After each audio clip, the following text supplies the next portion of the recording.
Picture this. Your mom calls you 3 times in one day asking the same question. Your dad mentions he skipped lunch again because cooking feels too complicated. Your spouse struggles to get up after a minor stumble in the hallway. These moments hit differently when you realize they might be telling you something bigger. When is the right time to move into assisted living? The answer isn't always obvious, and many wait too long. In this video, we're unpacking the quiet signs, the practical concerns, and the emotional crossroads that help make this decision clearer. Whether you're watching for yourself or someone you love, this could be the turning point that changes everything. Have you or someone you know had to make this decision? Share your experience in the comments because someone watching might really need to hear your story. Make sure to watch to the end as we will reveal one of the most powerful questions to ask in order to make this decision as clear as possible. Be sure to like and subscribe to the channel and leave a comment. Let's start with something uncomfortable that needs to be said. Most families avoid this conversation like it's contagious.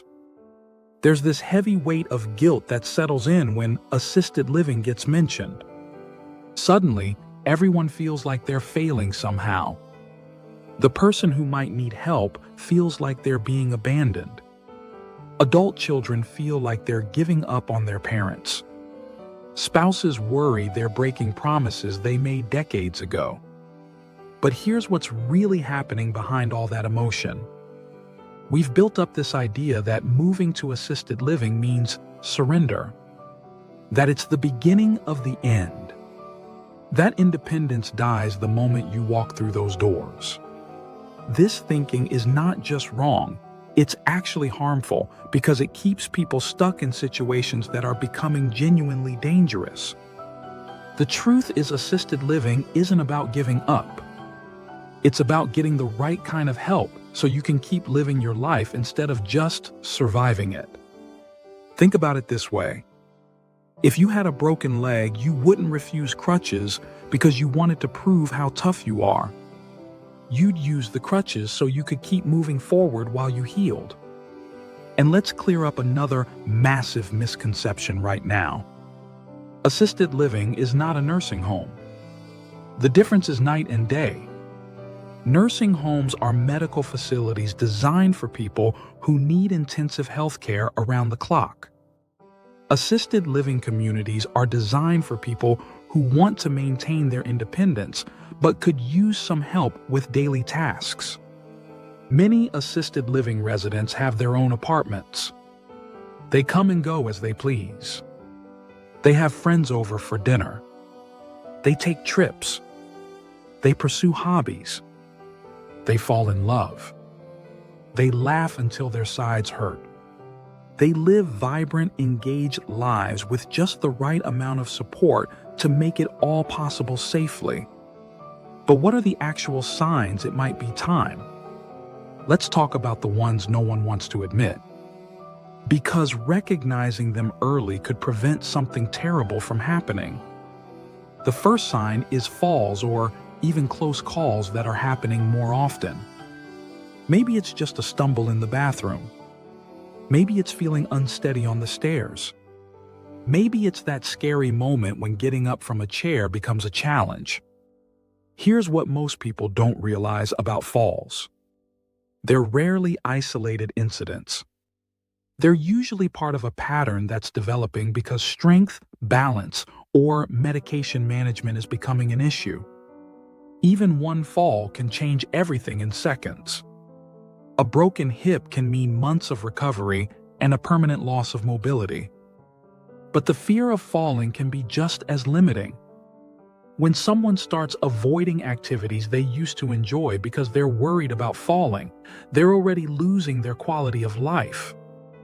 The second sign is forgetfulness that goes beyond normal aging. We're talking about leaving the stove on after cooking, forgetting to take important medications or taking them twice by mistake, not remembering conversations that happened yesterday, getting confused about familiar places or routines. Memory issues don't just affect the person experiencing them. they create anxiety for everyone who cares about that person. Family members start worrying constantly. They find themselves calling to check in multiple times a day. They start making excuses to drop by unannounced. That's not sustainable for anyone. The third sign is neglected self-care. This one can be subtle at first. Maybe meals are getting simpler. Maybe laundry is piling up. Maybe personal hygiene isn't quite what it used to be. These changes often happen gradually, so they're easy to dismiss or rationalize. But here's why this matters. When basic self-care becomes overwhelming, it usually means that other, more complex tasks are also becoming difficult. It's like watching the foundation of independent living slowly crumble. The fourth sign is isolation. This might be the most heartbreaking one because it often happens when people need connection the most. Maybe driving at night has become too stressful, so social activities get skipped. Maybe maintaining friendships feels too exhausting. Maybe the effort required to leave the house just isn't worth it anymore.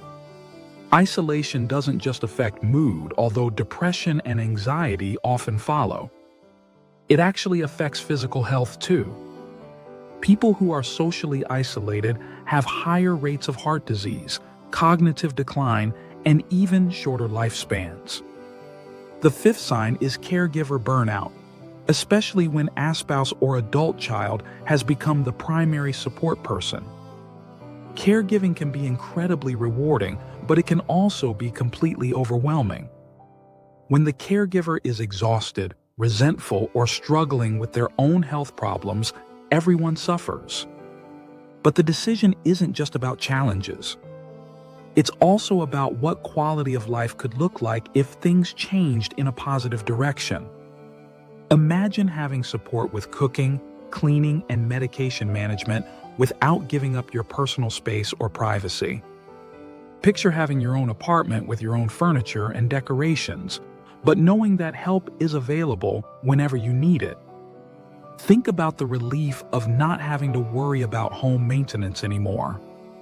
No more stress about lawn care or snow removal or fixing things when they break. No more anxiety about whether the house is secure when you're away.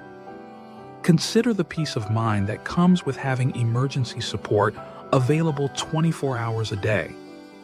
Not because you expect to need it, but because knowing it's there allows you to relax and enjoy life instead of constantly worrying about what-if scenarios.